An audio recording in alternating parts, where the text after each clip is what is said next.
In the quiet farmhouse, Grace had drifted into sleep on the living room floor, exhaustion pulling her under. Suddenly, a small shadow approached. Ethan, the boy who hadn't spoken in years. In his tiny hands was a plastic toy stethoscope. He leaned close, placed it gently against Grace's chest, and whispered words that shattered the silence. "I will heal you, Mommy." At that very moment, Caleb froze in the doorway, his storm gray eyes wide with disbelief, while Shiloh, the loyal German shepherd, barked fiercely as if guarding a miracle. Where are you watching this from? Tell us in the comments. We'd love to know. Don't forget to subscribe for more stories like this, and may your day be filled with light and hope. The winter sun had already slipped behind the wooded hills of Maplewood, a small Vermont town where snow clung stubbornly to the curbs and rooftops long after the storm had passed. Street lamps hummed to life against the pale sky, casting long amber beams across the frozen sidewalks. The air smelled faintly of chimney smoke, and salt spread across the icy streets. And though the town was quiet, it held that tense silence of a place waiting for spring, but still gripped by winter's hand. Inside the old brick police station on Main Street, the heat rattled in iron pipes, groaning like a weary soldier carrying burdens too heavy. At the desk in his office sat Caleb Monroe, the town's police chief, a man carved from both duty and sorrow. Caleb was 42 years old, tall and broad-shouldered, with dark brown hair streaked at the temples with gray. His eyes, a storm gray hue, revealed the wear of countless sleepless nights. His face bore a rough stubble that he rarely shaved clean anymore, and his uniform, though pressed, never seemed to sit quite right, as if his body carried a weight heavier than fabric could contain. Caleb had once been known for his calm authority in town, the man who could diffuse a fight with a glance, the officer who always showed up first and stayed last. But since the death of his wife 2 years earlier, that steadiness had fractured into something brittle. Duty kept him moving, but grief hollowed him out. He went home each night not to a place of rest, but to a house where silence ruled stronger than his badge ever could. His son, Ethan Monroe, was 6 years old, a small boy with tousled chestnut hair that fell into his pale face. His eyes, once bright with laughter, had dulled into a distant, far-away blue-gray, as if he looked past people rather than at them. Ethan had not spoken since his mother's funeral. Doctors said autism, specifically a severe form that made connection nearly impossible, but Caleb could not help but believe grief had stolen his boy's voice as much as any disorder. Ethan flinched from touch, hid in corners, and spent hours clutching a tattered plush horse that had belonged to his mother. He ate little, slept restlessly, and seemed to exist in a world no one else could enter. Caleb had money enough for the best therapists, though police salaries did not stretch far. His late wife's inheritance had bought appointments with specialists, but each one came and went, defeated by the boy's silence. In this heavy life, one constant moved through the house with unspoken loyalty.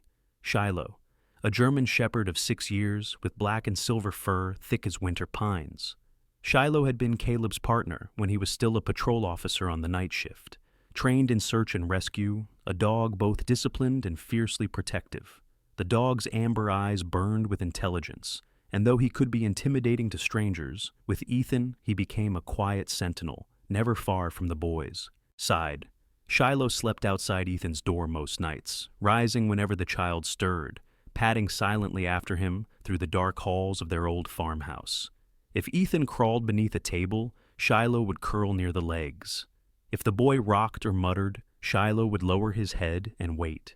For Caleb, the bond between his son and the dog was at once comforting and painful, a reminder that Shiloh could reach Ethan in ways his own father could not. That evening, Caleb left the station long after his deputies had gone. The night was bitter, the kind that turned breath into clouds of frost. He walked through Maplewood's main street where most shops had already closed, an old diner with neon half-lit, a hardware store with snow shovels propped outside, a grocery with frosted windows. People respected Caleb. They nodded when they saw him, but they also pitied him. He felt it in the way conversations paused when he passed, how eyes softened when they glanced toward Ethan if he was ever outside with him. Tonight, he walked alone, his boots crunching on ice, and drove his patrol car the winding road to his farmhouse at the edge of town. The farmhouse stood 2 stories. white paint peeling, shutters loose in the wind. Lights glowed faintly inside, but the place felt colder than the winter outside. Caleb stepped in, removing his heavy coat, the familiar smell of dust, pine cleaner, and wood smoke greeting him. In the living room, toys lay untouched, photographs lined the mantel, his wife in a summer dress laughing, Ethan as a toddler clutching Shiloh's ears, a younger version of himself grinning in uniform. They were ghosts more than memories now. Upstairs, he heard the creak of floorboards. Ethan was awake, though he would not come down to greet him. Shiloh padded down the stairs instead, nails clicking softly on wood, ears pricked, tail wagging once before he returned to his station near Ethan's door. Caleb followed, pausing outside his son's room.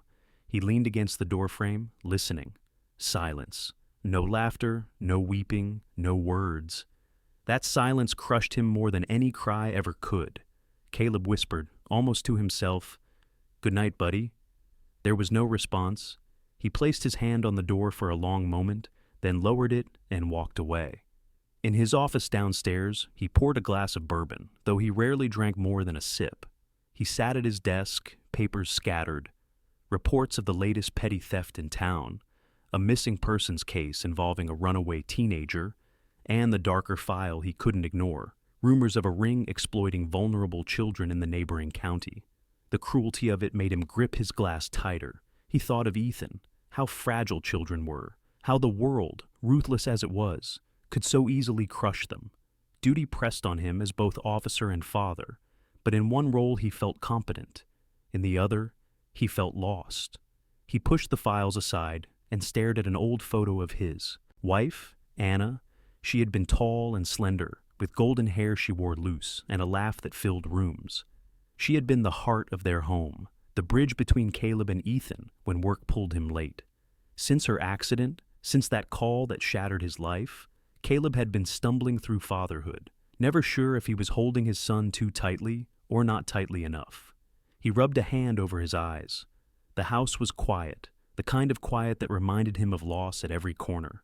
Upstairs, Ethan shifted, the bed springs squeaking faintly, and Shiloh moved to settle closer.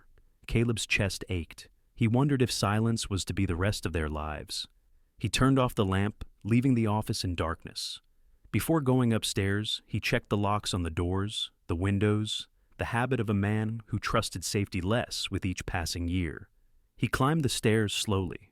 At Ethan's door, he paused again, listening. Nothing. Shiloh raised his head, amber eyes glowing faintly in the dim light. Caleb knelt, scratching the dog's thick fur. "You're the only one he lets close," he murmured. Shiloh gave a quiet huff, leaning into his hand. Caleb lingered there, then stood, heavy and tired. He walked to his bedroom across the hall, shut the door, and lay down. Sleep did not come quickly. It rarely did. He stared at the ceiling, the echo of silence pressing down, until exhaustion finally dragged him under. That night, the Monroe household remained what it had been for years, a place of silence, a place of waiting. Caleb in his bed, restless, Ethan in his room, voiceless, and Shiloh between them, the quiet guardian, the last bridge of warmth in a house that had grown cold. The following morning in Maplewood broke with a pale light stretched thin across the snow, the kind of dawn that felt both tired and expectant. The town was slow to stir. Plows rumbled along the side streets, scraping against ice, while a thin wind carried frost against the windows of shops preparing to open. At the Monroe farmhouse, the world inside remained as quiet as it had been the night before. Caleb rose early, heavy with restless sleep, and sat at the kitchen table, staring at the steam rising from a chipped mug of coffee. The air smelled faintly of burnt toast and pine cleaner from the night before. Across the table sat Shiloh, upright and alert, his black and silver coat catching the gray light from the frosted window. Ethan had not yet come downstairs, and Caleb doubted he would before school hours were long gone. For months, teachers had excused the boy's absences, understanding the tragedy of his family, but patience was beginning to wane. Caleb rubbed his temples and muttered to himself, "Something has to give." That something came at 8 o'clock sharp when a car crunched along the gravel driveway. Caleb rose, adjusting his duty belt, and opened the door to the frigid air. A woman stepped out of the faded sedan, her boots sinking into the snow. She was of medium height, slender but sturdy, with auburn brown hair tied back in a simple braid, and gray eyes that looked both tired and unwavering. She wore a second-hand coat, plain and dark, and carried a canvas bag in one hand. This was Grace Miller, 36 years old, and though Caleb had only met her briefly through the employment agency, her presence immediately carried a gravity that made the morning feel less empty. Grace had once been a nurse, though she did not mention it. Years earlier, a scandal at a pediatric clinic where she worked had stripped her of her license and, in its aftermath, her daughter. A custody battle had ended with her losing everything but her name, or, rather, the new one she had chosen to hide under. Grace walked with the quiet posture of someone used to carrying invisible burdens. She did not smile when she reached the porch, but nodded politely, waiting for Caleb to speak first. "You're early," Caleb said, his voice rough from coffee and sleeplessness. "I prefer it that way," Grace replied softly. Her tone was even, not warm but not cold either, measured in a way that suggested she had learned not to expect welcome. Caleb stepped aside, letting her enter. Inside, the house smelled faintly of wood smoke and dust. Grace glanced around but made no comment on the peeling wallpaper or the unkempt state of certain corners. She set her bag down, rolled up the sleeves of her sweater, and asked plainly, "Where would you like me to start?" Caleb hesitated. Most housekeepers who had come before had either tried too hard to make conversation or retreated nervously after the first week of Ethan's silence and Shiloh's watchful eyes. Something about Grace was different. She didn't shrink under the weight of silence. She seemed to fit into it as though it were an old coat. "Kitchen's fine," Caleb said at last. "Dishes pile up faster than I'd like." Grace nodded, heading toward the sink without another word. Shiloh padded after her, his paws clicking softly on the wood floor. At first his ears perked, tail rigid. But after circling once around her legs and sniffing at her boots, he sat at the threshold. His amber eyes watched, as if weighing her. Grace glanced at him once, a faint half-smile touching her lips, then returned to the dishes. She did not try to pet him, did not coax him closer, simply let him decide. Ethan appeared in the hallway not long after. He was barefoot despite the cold floors, clutching his worn plush horse against his chest. His pajama shirt hung loose on his small frame, hair messy over his pale forehead. He lingered in the shadows of the stairwell, eyes fixed on Grace. She did not look up, did not call out, but hummed softly under her breath. A lullaby her grandmother had once sung in a house very different from this one. The sound was almost too quiet to hear over the running water, but Ethan tilted his head, his eyes narrowing in faint recognition of something he could not name. Caleb saw it from the corner of his eye and felt his heart squeeze. For months Ethan had barely responded to sound except to scream, yet here he stood listening. He wanted to step closer, to ask Grace what she was doing, but held himself back. Maybe the secret lay in her restraint. Later that morning, Caleb left for duty, patrolling the icy back roads of Maplewood. The town was small, but trouble always found cracks to slip through. That day he dealt with a shoplifting complaint at the corner grocery and a heated dispute between two brothers over a snowblower. Yet his mind was never far from home, from Grace's calm movements in his kitchen and Ethan's watchful eyes. He caught himself wondering if it was foolish to hope. Meanwhile, Grace worked steadily through the house. She moved from room to room without complaint, dusting shelves, folding towels, mopping worn wooden floors. She noticed details others overlooked. The untouched glass of milk left on the counter each morning for Ethan that always went cold. The photographs of a smiling woman, Anna Monroe, whose absence seemed to echo louder than any sound. Grace never asked questions. She simply observed, her gray eyes taking in both sorrow and routine. In the afternoon, the cook, Mrs. Lorraine Carter, arrived. She was a stout woman in her late 50s, with silver-streaked hair always tied under a scarf, and hands rough from years of kneading dough. Lorraine was chatty, the kind who filled silence with anecdotes about neighbors, recipes, and her grandchildren. She greeted Grace warmly, though with the faint suspicion of someone used to seeing new staff come and go. "We'll see if you last longer than the others," she said with a wry smile, handing Grace a list of tasks. Grace only nodded, unbothered by the remark. It was around midday when Grace, while sweeping the large living room with its velvet curtains and polished mantel, noticed movement behind the drapes. She did not turn her head sharply, but caught the outline of a small figure. Ethan was hiding, as he often did, but this time his eyes were not fixed on nothing. They were fixed on her hands moving the broom across the floor.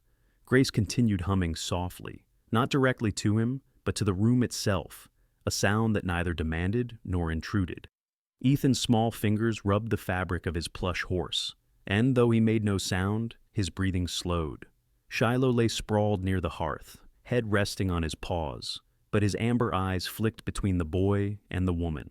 He seemed to sense the fragile thread stretching invisibly between them. For the first time in months, the air in the Monroe house felt less heavy, as though something had shifted, slightly, but unmistakably. By evening, Caleb returned, weary from a long day of paperwork and patrols. He entered to find the house cleaner than it had been in weeks, the kitchen neat, the scent of stew lingering in the air, thanks to Mrs. Carter. Shiloh met him at the door, wagging his tail once before settling back into his silent post. Ethan had retreated upstairs, but Caleb noticed the empty glass of milk on the counter, washed and placed neatly beside the sink. His heart quickened. Had Ethan drunk it? He looked at Grace, who was folding laundry at the table, her expression calm, offering no explanation. "Good first day?" Caleb asked, trying to mask his hope. Grace shrugged lightly. "It was work. That's all." But Caleb thought he saw something flicker in her eyes, a quiet satisfaction she would never admit aloud. He opened his mouth to ask more, then stopped. Maybe the secret was not to ask. Maybe the secret was to wait. Upstairs, floorboards creaked softly. Shiloh lifted his head. Caleb closed his eyes for a moment and let the silence fill him, not the crushing kind, but the kind that hinted at change. That night, as the farmhouse settled under the blanket of Vermont snow, Caleb found himself pausing once again outside his son's door. Inside, Ethan lay curled with his plush horse, Shiloh stationed faithfully beside the bed. Grace, in her small guest room down the hall, sat by the window, staring at the frozen fields, her hands folded in her lap. For the first time in a long while, the Monroe home did not feel entirely empty. Something had entered with Grace, something fragile but undeniable, and though no one spoke of it, they all felt it. Snow lingered heavy along the fence posts and rooftops of Maplewood as February deepened. The mornings were pale and brittle, with the sun reluctant to rise and the streets muffled beneath layers of ice. At the Monroe farmhouse, the world still moved quietly, but something in the silence had begun to shift. It was not broken, not yet, but lighter, as though invisible threads were starting to weave between the people inside. Grace began her third day with the same calm routine. She arrived in the kitchen before dawn, her coat dusted with frost, hair pulled back in its simple braid. She worked steadily, filling the sink with hot water, steam rising like breath against the chilled windows. Lorraine, the cook, arrived later, her scarf tied over her hair, cheeks red from the cold. She greeted Grace with a muttered complaint about the price of flour at the store, then busied herself with kneading dough. Their companionship was polite but not close. Grace rarely said more than necessary, and Lorraine, though friendly, accepted that silence as part of her nature. Ethan appeared quietly mid-morning, as if drawn by the faint hum that always escaped Grace's lips when she worked. He clutched his plush horse to his chest, his bare feet pale against the wooden floor. He never spoke, but his wide gray-blue eyes followed her movements carefully. This time, Grace did not pretend not to notice. She bent down, poured a fresh cup of warm milk into a plain ceramic mug, and placed it on the floor near the hallway where Ethan usually lingered. She did not look at him. She simply returned to sweeping, the rhythm steady and calm. Shiloh padded across the room, tail low but wagging once, and settled between Ethan and the mug, as though guarding the space. When Grace returned later, the cup was empty. She washed it without comment, but her eyes softened almost imperceptibly. Caleb noticed when he came home that evening. He saw the mug drying neatly on the rack, and though Grace never mentioned it, something in his chest tightened with cautious hope. Caleb's days at the station were filled with the ordinary troubles of a small town. A stolen snowblower, a runaway teenager found hiding at a friend's, and the lingering investigation of reports about children being targeted in nearby counties. His deputy, Mark Holloway, a man in his early 30s with sandy blonde hair and an easy smile, handled most routine calls. Mark was affable, known for cracking jokes even in tense moments, though beneath his humor lay a deep empathy. His younger sister had suffered from a disability, and caring for her through adolescence had shaped him into a man who carried kindness like armor. Caleb trusted him more than most, and Mark's willingness to shoulder the lighter burdens gave Caleb room to breathe. Yet even in the bustle of duty, Caleb found his mind wandering home, to the strange calmness that Grace seemed to carry with her. On the fourth day, something subtle changed. Grace was dusting the shelves in the hallway when she sensed movement behind her. Ethan sat against the wall, knees tucked to his chest, plush horse resting in his lap. His gaze was not vacant as it often was, but fixed intently on her. Grace nodded once in his direction, said nothing, and returned to her work. Later, she poured the milk and placed it near where he sat. This time, when she returned, the mug was not only empty, but pushed neatly closer to the wall, as if he had wanted her to know he had accepted the offering. That evening, as the farmhouse settled under the cloak of snow, Caleb sat in his office reviewing paperwork. His eyes fell again and again on the old photograph of Anna holding Ethan as a toddler. He could not shake the memory of his son's laughter in those days, the sound of it echoing through the halls. Now, silence had taken its place, but for the first time in months, that silence felt less permanent. He closed the file and leaned back, listening faintly to Grace humming somewhere in the house. The sound was steady, unintrusive, yet it reached him in ways words never could. Outside the farmhouse, Maplewood itself carried its own rhythms. The local grocery store, run by Sam Whitaker, a wiry man in his late 50s with thinning hair and a perpetual frown, had become the place where townsfolk gathered to trade rumors about the police chief's household. Sam had little patience for nonsense, but loved to gossip. He remarked to customers that Monroe had hired another one, and wagered this woman wouldn't last more than a week. People shook their heads, pitying Caleb, pitying Ethan, speaking softly as though grief were contagious. None of them knew Grace. None of them had seen Ethan's quiet eyes following her across the room. But Maplewood was a town where silence was filled with speculation. The days stretched on, each one repeating the same small ritual, Grace working calmly, Ethan watching from a distance, Shiloh anchoring the space between them. Each evening Caleb came home to small signs of change. A mug washed, a chair slightly moved, a softer look in his son's eyes. He tried once to join them, to kneel beside Ethan with a toy car from his childhood, but the boy had shrieked and covered his ears. Caleb had stepped back, crushed by the rejection. Grace, passing by, had only said quietly, "Sometimes less is more." He had bristled at first, then realized she was right. On the fifth night, snow fell thick and silent, burying the world in white. Caleb walked the perimeter of the house before bed, a habit of vigilance, then paused at Ethan's door. He heard no cries, only the faint sound of Shiloh's breathing.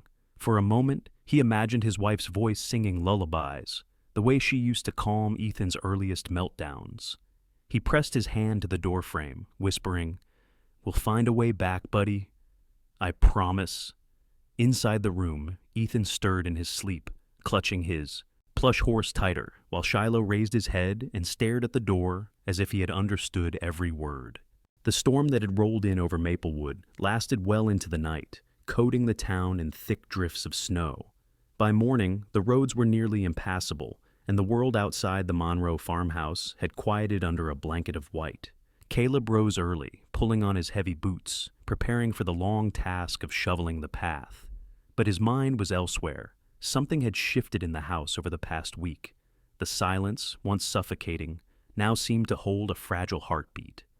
It was as though Ethan's world was moving closer to theirs, inch by inch, though no one dared speak of it aloud. Grace went about her work as usual, her presence almost spectral in its calm consistency. She never pushed, never probed, but her quiet gestures were beginning to draw Ethan out in ways Caleb had not thought possible. That morning, she hummed again, as she dusted the shelves in the hallway, her soft tune threading through the air. Ethan appeared at the corner, his plush horse in one hand. He sat cross-legged on the floor, watching her. Grace glanced once, offered a small nod, then continued.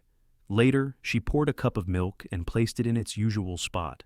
Ethan reached for it slowly, his eyes flicking toward her before darting away. He drank, then placed the empty cup back where she had left it. Shiloh wagged his tail once, the gesture subtle but full of understanding. That evening, Caleb came home exhausted from a day spent helping clear the roads with the department's plow. His uniform was damp from melted snow, his face ruddy from the cold. He noticed the mug drying by the sink and felt the now familiar flicker of hope, yet his heart still carried frustration. Ethan did not respond to him. The boy's eyes passed over his father as though he were invisible. It was Grace who drew Ethan's focus, Grace whose humming anchored him. Caleb wrestled with emotions he could not easily name, resentment, grief, relief, all tangled together. After dinner, Lorraine left early, muttering about the storm worsening. The house fell into silence. Caleb worked at his desk in the office while Grace tidied the living room. She was weary that night, her shoulders slumping slightly as she gathered scattered books and folded blankets. For the first time, she allowed herself to sit on the thick rug in front of the cold fireplace. She leaned back, stretching her legs, and closed her eyes, just for a moment. Her face in rest was softer, the worry lines near her mouth fading. The quiet of the room seemed to hold her gently, lulling her into a light doze. Neither she nor Caleb noticed Ethan's small footsteps descending the stairs. The boy moved carefully, his plush horse clutched to his chest. Shiloh padded behind him, his fur bristling slightly at the unfamiliar quiet. Ethan approached the living room, his eyes fixed on Grace lying there, her breathing even, her face peaceful. He stood for a long time, frozen, before setting the plush horse aside and, reaching into the toy basket in the corner, his small hand pulled out a plastic stethoscope, worn from years of neglect. He shuffled toward her and, with trembling hands, placed the toy gently against her chest. Grace stirred, opening her eyes slowly. She did not move, did not startle, only watched as Ethan leaned close, listening through the toy as if he could hear her heart. His face was serious, his blue-gray eyes sharp with a focus no one had seen in years. Then, in a voice fragile but clear, he whispered, "I will heal you, Mommy." The words cut through the air like a bell in the snow. Grace's breath caught. She dared not move, not even blink. Tears welled, but she held them back, afraid to frighten him. Ethan had spoken. After years of silence, the boy had broken through. Caleb appeared in the doorway at that moment. He froze, the sight before him striking him like a blow. His son, who had ignored him for so long, was kneeling by Grace, speaking words Caleb had prayed for, but not to him, to her. His chest constricted, a storm rising inside, relief so sharp it hurt, jealousy that tasted bitter, grief that carved him hollow. Shiloh whined softly as if sensing the turmoil in both men. Caleb's boots scraped against the floor, and Ethan looked up briefly. For the first time in years, his eyes locked onto his father's. But instead of recognition, Ethan turned back to Grace, pressing the stethoscope again to her chest. Caleb swallowed hard, unable to speak. He wanted to rush forward, to scoop Ethan into his arms, but he knew it would only shatter the fragile moment. Instead, he stood there, silent, watching the miracle unfold before him while his own heart cracked in two. Grace, still lying on the rug, lifted her gaze to meet Caleb's. Her expression was uncertain, almost apologetic, as if she too understood the cruel paradox of the moment. Caleb clenched his jaw, then stepped back into the shadows of the hallway, unable to bear the weight of what he had seen. Later that night, after Ethan had fallen asleep with Shiloh, curled protectively at his side, Caleb sat alone in his study. The storm rattled against the windows, wind howling like some restless spirit. On his desk sat the framed photograph of Anna, his wife, smiling as she held Ethan as a baby. Caleb traced the edge of the frame with his finger, his eyes blurred with tears he had fought to suppress. His son had spoken at last, but not to him.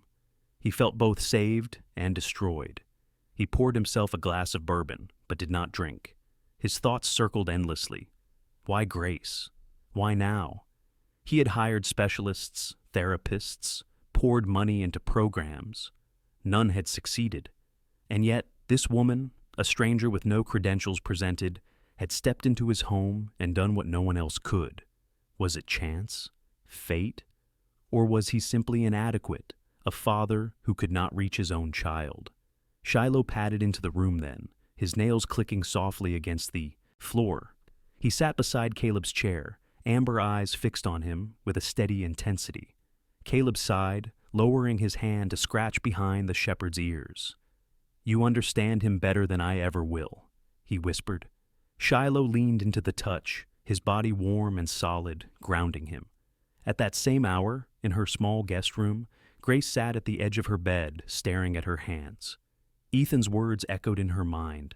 "I will heal you, Mommy." She had not been called that in years. Her own daughter, Leo, now lived far away, her voice only a memory Grace carried like a scar. Tonight, Ethan's fragile whisper had cracked open wounds she thought had scarred over. She pressed her palms together, whispered to the darkness, "I won't fail him." Not this time.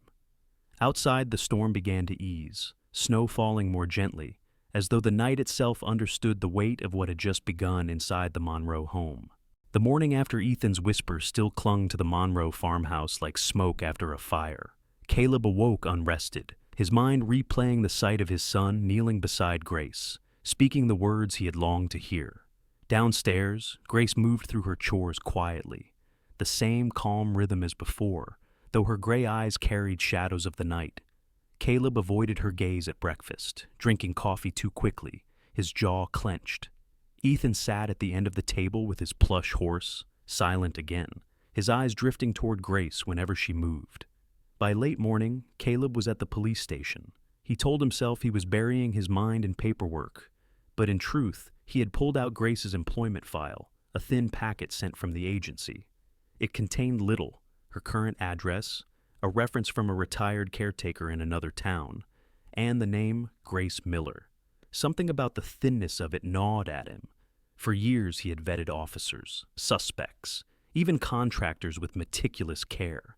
Why had he allowed this stranger into his house with so little scrutiny? Deputy Mark Holloway leaned against the doorway, arms crossed.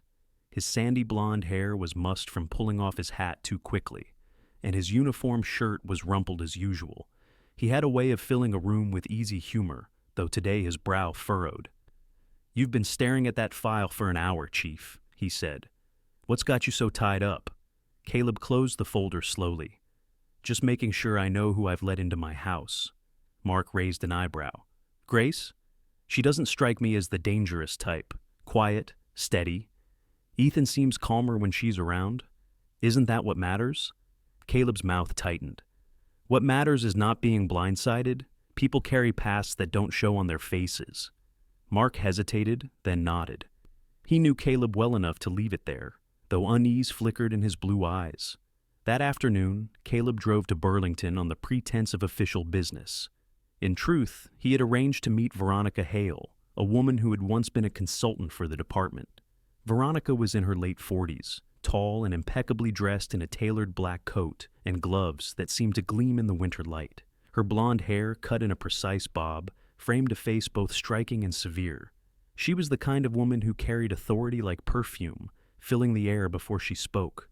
Once she had been a child advocacy specialist, advising courts on custody disputes and treatment plans.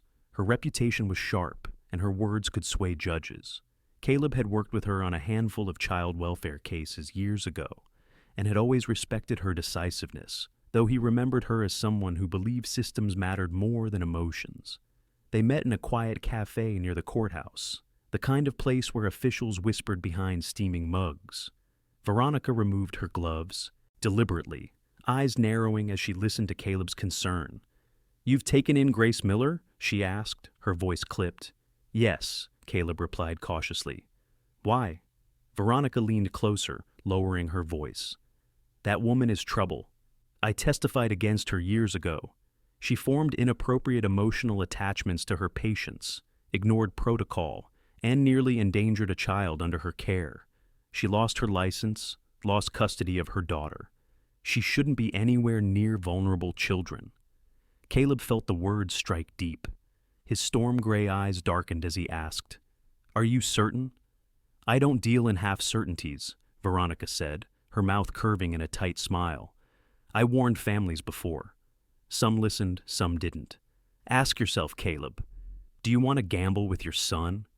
The drive back to Maplewood was heavy. Snow fell in a slow, relentless curtain across the windshield, but Caleb barely saw it. Veronica's words coiled in his chest like smoke. He thought of Ethan whispering to Grace, calling her Mommy, of the boys' fragile connection. He thought of Anna, his late wife, how she had always warned him not to confuse control with protection. But fear gnawed harder than memory. That evening, Caleb returned home to find Ethan sitting in the hallway, his plush horse in his lap, his eyes fixed on Grace folding towels at the table. Shiloh lay nearby, head on his paws, ears flicking lazily. Caleb's heart clenched at the sight.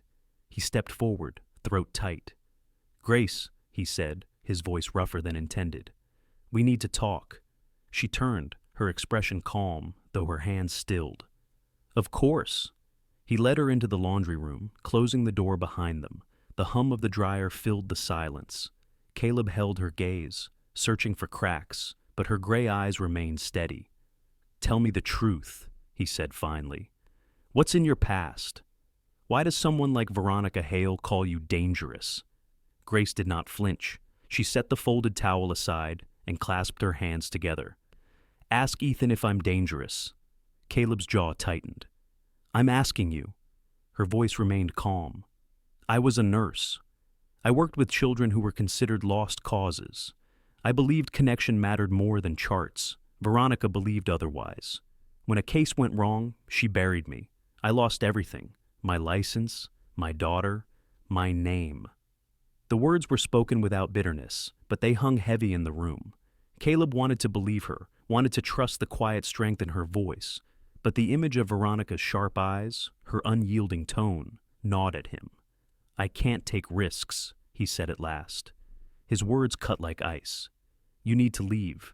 For the first time, something flickered in Grace's eyes, a faint tremor of pain, but she nodded once, without protest. She gathered her few belongings into her canvas bag, moving with the same quiet grace she had carried since she arrived. Ethan appeared in the hallway as she passed, his wide eyes searching hers. Grace paused, lifting a hand in a small wave. She said nothing, but the silence between them brimmed with unspoken promise. Then she was gone, stepping out into the snow as Shiloh barked once, sharp and mournful, before retreating to Ethan's side. That night, the house felt colder than the winter outside. At dinner, Ethan refused to sit. He pushed away his food, crawled into a corner, and began to rock. His eyes darted toward the door again and again. Caleb knelt, speaking softly, but Ethan flinched, covering his ears. The boy banged his head against the wall, his cries piercing through the farmhouse until Shiloh howled in response. Caleb called Lorraine, then doctors, but nothing worked.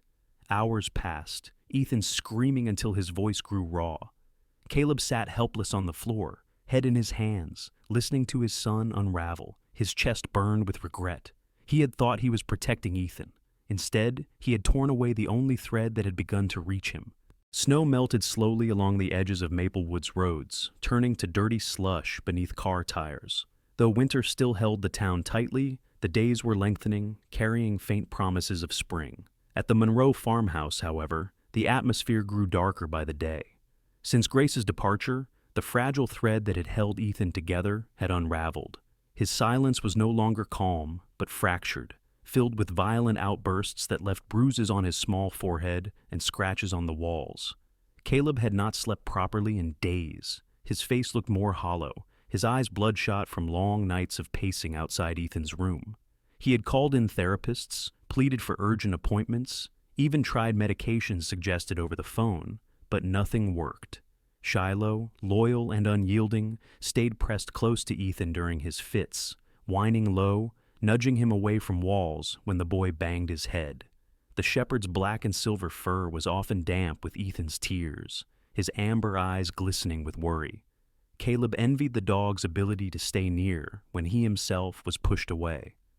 One evening, when Ethan had collapsed into exhausted sleep, Caleb sat at the kitchen table with Deputy Mark Holloway.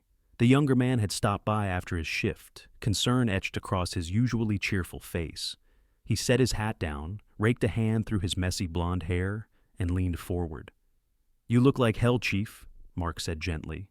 Caleb gave a humorless laugh. "Feels worse." He rubbed his temples, then muttered, "He's breaking, Mark, and I'm just watching it happen." Mark hesitated before speaking. "Have you thought that maybe sending Grace away was a mistake?" Caleb stiffened. The words struck too close to the guilt gnawing inside him. He wanted to snap back, but the truth weighed heavier than pride. He finally admitted, "I thought I was protecting him. Now, I don't know what I've done." Mark sighed, then leaned back. "You know I don't meddle, but I saw Ethan with her." He was calmer, steadier. Sometimes the right help doesn't come with a badge or degree. Sometimes it just fits. Before Caleb could respond, the doorbell rang. Shiloh barked sharply, rushing to the entryway. Caleb stood, his hand brushing the holster at his hip, more out of habit than need, and opened the door. On the porch stood a woman bundled against the cold, a clipboard tucked under her arm. She was in her early 40s, with short black hair streaked gray, wire-rimmed glasses perched on a long, narrow face. Her posture was stiff, her brown wool coat buttoned to the throat. She introduced herself curtly. "Marjorie Klein, Child Protective Services." Her tone was professional, but her eyes carried the cool detachment of someone used to difficult homes. "We've received reports concerning Ethan's well-being," she said, her voice clipped. "I'll need to conduct a home evaluation." Caleb's stomach dropped. He stepped aside reluctantly, gesturing her in. Marjorie's eyes swept over the house with practiced scrutiny. The scuffed floors, the toys scattered untouched, the faint smell of antiseptic where Caleb had tried to clean Ethan's wounds. She asked brisk questions about routines, therapies, supervision. Her pen scratched against her clipboard as Caleb struggled to keep his answers steady. Ethan appeared at the top of the stairs during the questioning, his small face pale, his hair a messy halo around his head. He clutched his plush horse tightly, eyes darting to the stranger. Marjorie looked up and spoke softly. "Hello, Ethan?" But the boy shrieked suddenly, covering his ears, and bolted back into his room. Shiloh bounded after him, barking sharply. Marjorie sighed, jotting another note. "This level of distress is concerning. Has there been a recent change in caregivers?" Caleb's throat tightened. He hesitated, then admitted quietly, "Yes. A housekeeper left last week. Ethan had connected with her." Marjorie's expression hardened slightly. "Children this fragile need stability, not transient staff. I'll need to follow up." She snapped her folder shut and rose. Her words left a chill colder than the snow outside. After she left, Mark exhaled slowly. "That's bad, Chief. You know what this means?" Their watching Caleb sank into a chair, running both hands through his hair.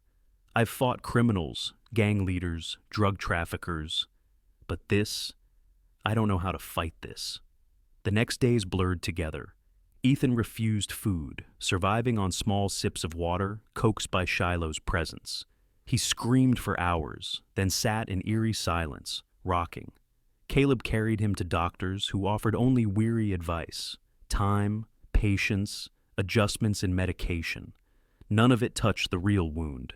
Meanwhile, Grace sat miles away in a rented room above a florist shop in a neighboring town. The room was small, with peeling wallpaper and a narrow bed. She spent her days cleaning in another household, but her thoughts never left Maplewood. Ethan's whisper haunted her. "I will heal you, Mommy." She tried to silence it, telling herself Caleb had made his choice, that her presence had been unwelcome. But at night, when the world quieted, she pressed her forehead to the cold window pane and whispered, "I won't let him fall." One evening, as she unpacked her canvas bag, a yellowed envelope slipped from between folded clothes. She froze. It was one she had found weeks ago tucked behind books in Caleb's office, a forgotten medical report. Her hands shook as she unfolded it. The words leapt out. Sensory processing disorder, not autism. It bore the signature of Dr. Joseph Lang, a specialist she remembered from years ago. The report had never been mentioned by the therapists Caleb hired. On the back page was a note, forwarded to V. Hale. Grace's chest tightened. Veronica Hale. the same woman who had destroyed her reputation in court, the same who had branded her dangerous. Grace realized the truth. Ethan had been misdiagnosed, and Veronica had buried the evidence. The boy's suffering was not fate, it was sabotage. She pressed the report to her chest, whispering, "I knew it wasn't his fault." Tears welled in her eyes, but her resolve hardened. She could not remain silent. If she did, Ethan would be lost. At that moment, Caleb was sitting in the dark of Ethan's room, Shiloh curled at the boy's side. Ethan whimpered in his sleep, small fists clutching the plush horse. Caleb brushed a strand of hair from his son's damp forehead and whispered, "I'll fix this. I don't know how, but I will." He did not yet know that Grace, miles away, had already found the key. The March wind swept across Maplewood with a restless bite, rattling the bare branches along Main Street and driving thin flurries of snow into the shop fronts. Caleb Monroe parked his patrol car outside the courthouse, though he wasn't on duty. He had come not as the police chief, but as a father desperate for answers. Days had bled together since Marjorie Klein's visit, each one carved by Ethan's screams and his own hollow regret. Shiloh had grown restless too, padding constantly through the halls, pacing as though he sensed the tension that bound the house tighter than rope. Inside the courthouse, Caleb sought out Veronica Hale. He had left her messages she hadn't returned, and now he had chosen confrontation. The building smelled faintly of dust and paper, the marble floors echoing with every step. He found her in a quiet alcove near the clerk's office. Veronica was as impeccable as ever, black wool coat draped elegantly, hair cut in its precise blonde bob, eyes sharp and cold as glass. She looked at him with a faint smile that was more knife than greeting. "Caleb," she said smoothly, "I wondered how long it would take you." He wasted no time. "What did you do with Doctor?" "Lang's report?" Her smile tightened. "You've been digging." "I found evidence it was forwarded to you," Caleb pressed, his voice low but cutting. "That report said Ethan wasn't autistic, at least not the way we were told. It could have changed everything." Veronica tilted her head slightly, like a teacher scolding a stubborn student. "You don't understand. Parents like you need certainty. A diagnosis like autism gives you a system, structure, programs. Sensory disorder, too vague, too messy. Families flounder. You needed direction." Caleb's fists clenched. "You buried the truth." "I gave you control," she countered coldly. "What you did with it, that's not my fault." Her words burned, but before Caleb could reply, the courthouse doors swung open behind him. Grace stepped inside, her auburn hair damp from the snow, a folder clutched tightly in her arms. Her gray eyes locked on Veronica, and for the first time, her calm demeanor cracked with visible fire.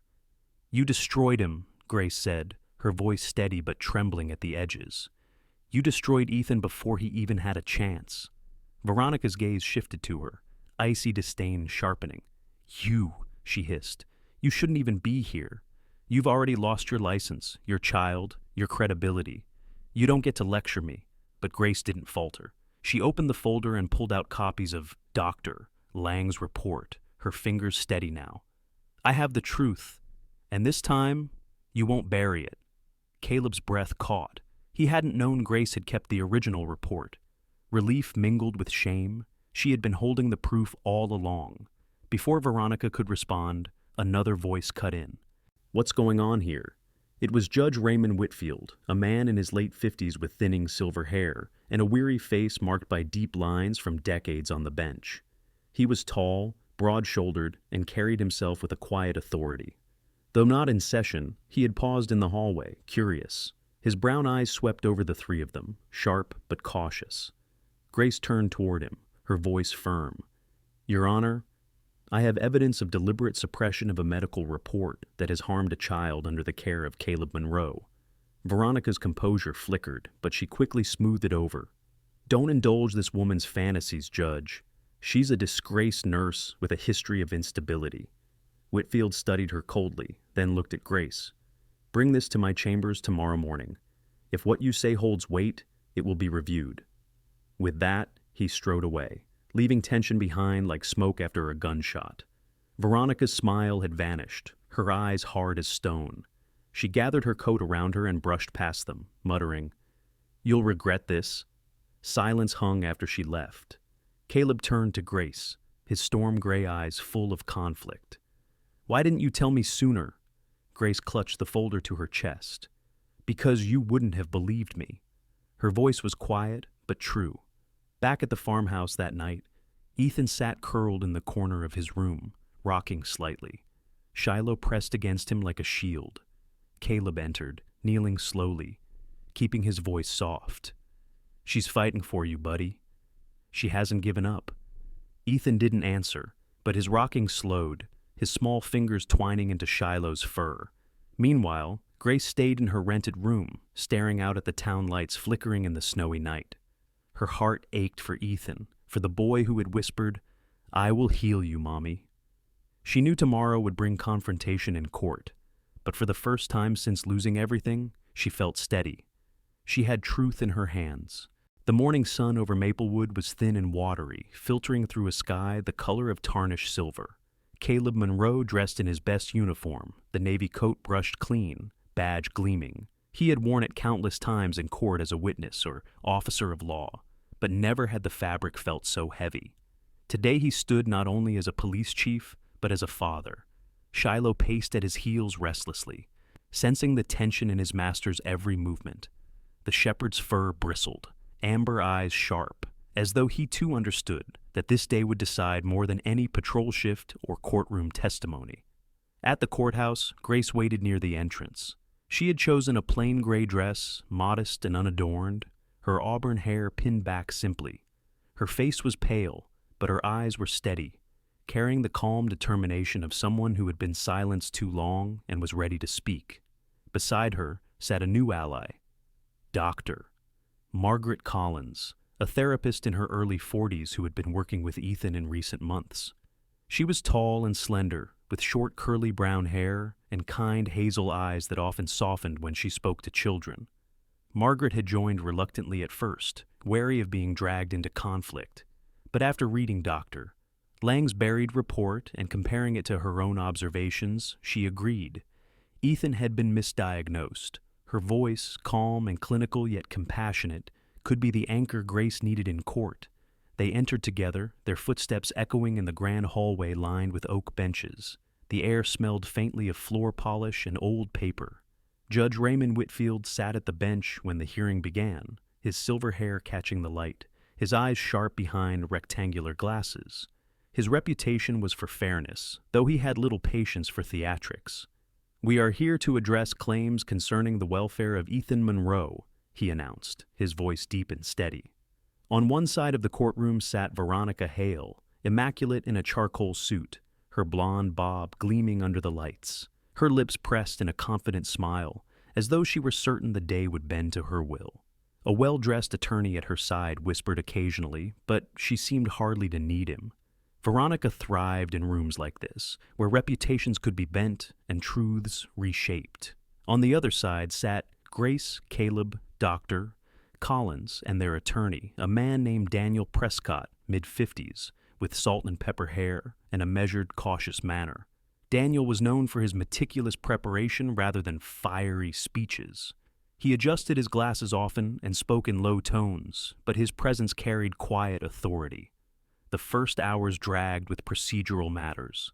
Veronica's lawyer attempted to discredit Grace immediately, bringing up her lost license, the custody case with her daughter, the accusations of instability.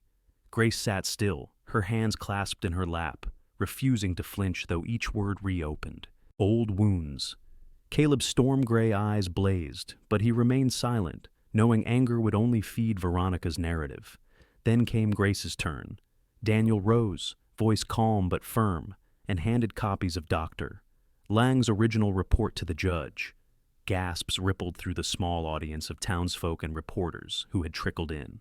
"Your Honor, this document, written years ago, identifies Ethan Monroe as suffering from sensory processing disorder rather than severe autism.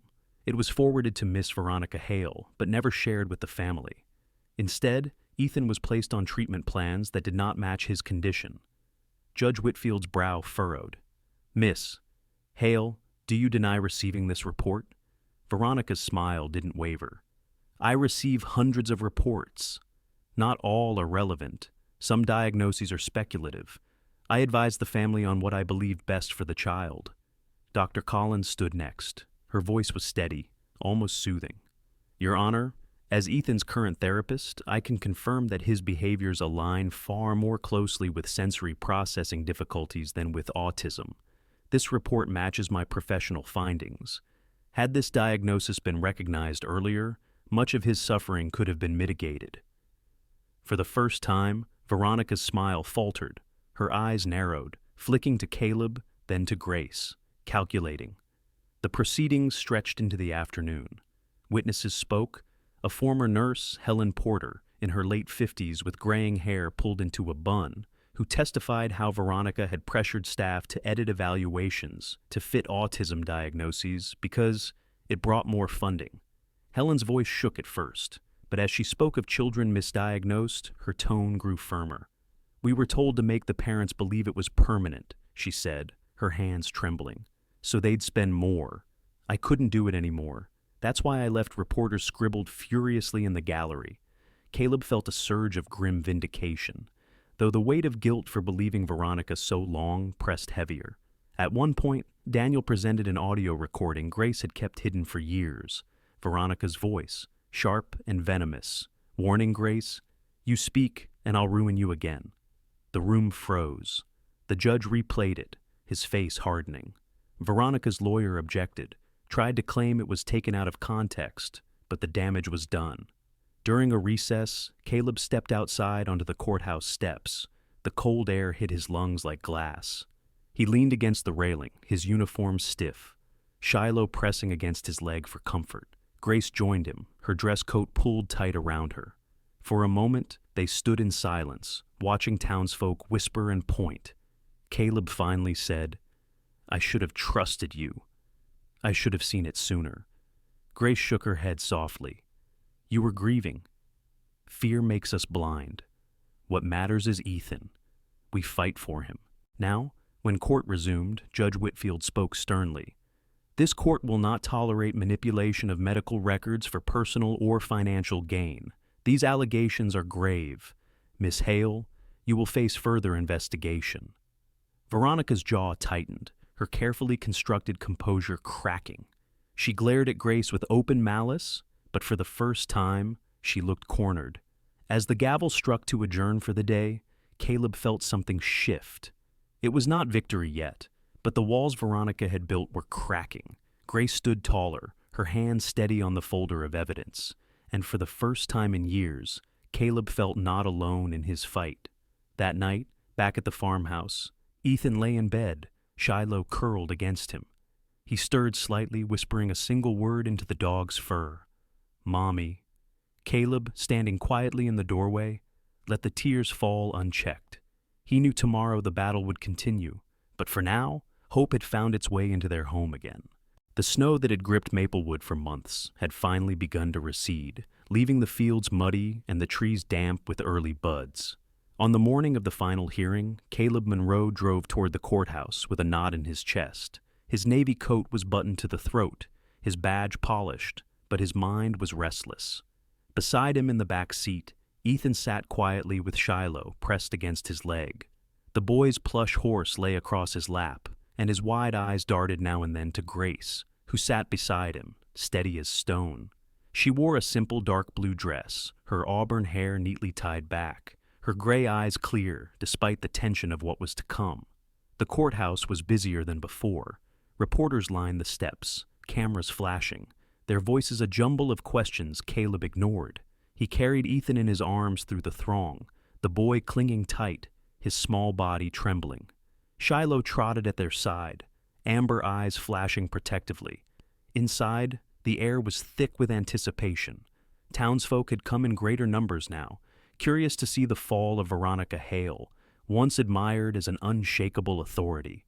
When the gavel fell, Judge Raymond Whitfield presided with the same grave authority, his silver hair gleaming in the light. Veronica sat at the defense table, her charcoal suit sharp as ever, though her posture carried strain she hadn't shown before. Her lawyer shuffled papers nervously, knowing the weight of evidence stacked against them. The prosecution called forward another witness, Dr. Joseph Lang, now retired but sharp-eyed despite his age. His frame was wiry, his back slightly stooped, his hair a soft white halo around his thin face. Yet, when he spoke, his voice was strong, calm, with conviction. He confirmed every line of his original report. Ethan Monroe was misdiagnosed, he said plainly. The treatment he was given only deepened his suffering.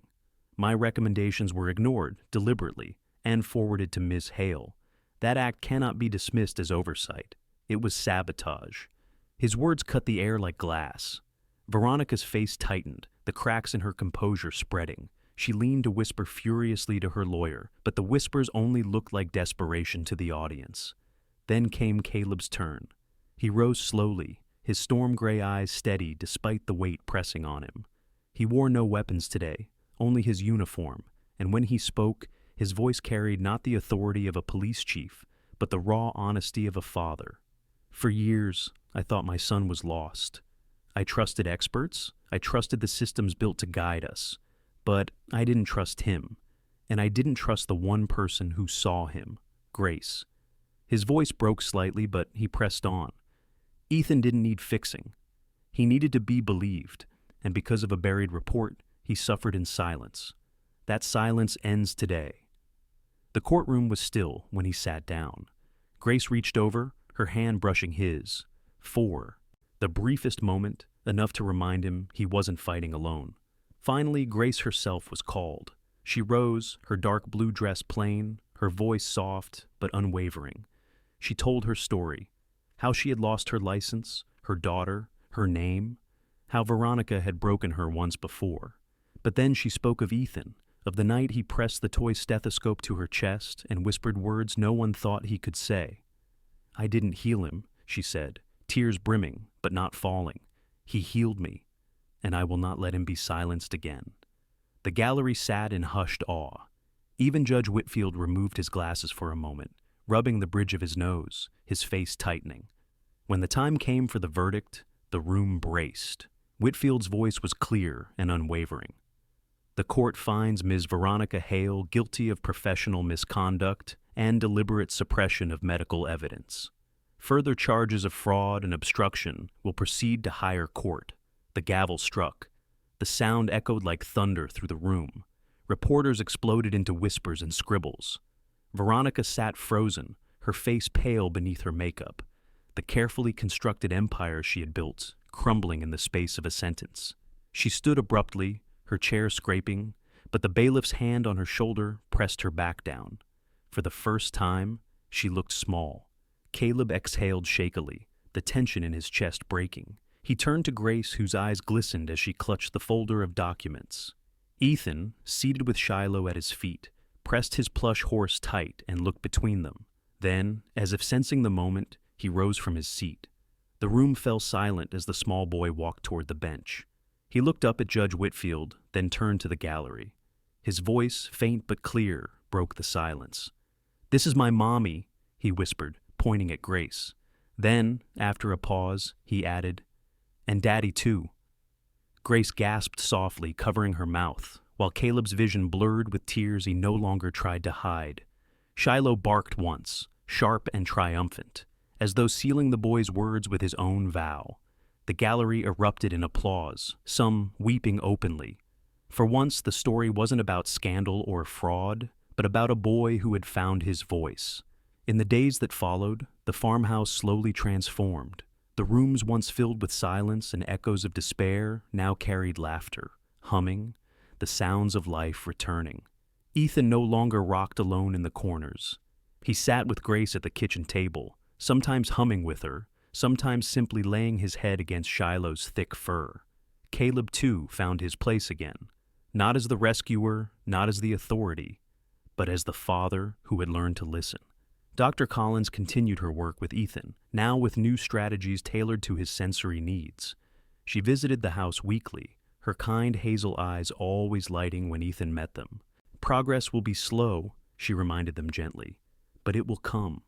One evening, as the sun dipped low and painted the snowy fields with streaks of gold, Caleb stepped out onto the porch.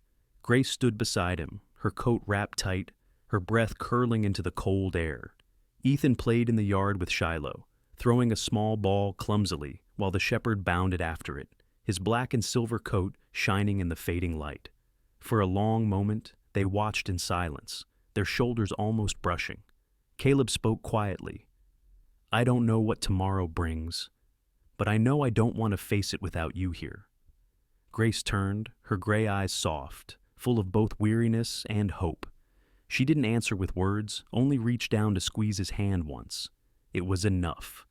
Inside, Ethan's laughter rang out, clear, fragile, beautiful. It filled the farmhouse, not with echoes of pain, but with a sound that promised healing. The silence was broken. The family was whole again. In the end, this story reminds us that no matter how deep the silence, no matter how heavy the pain, God can still work miracles in the places we least expect. A broken family found healing, not through wealth or power, but through love, patience, and faith. That is the everyday miracle of God's grace. In our own lives, we may face struggles that feel impossible, but with prayer and trust, light will always find its way through the darkness.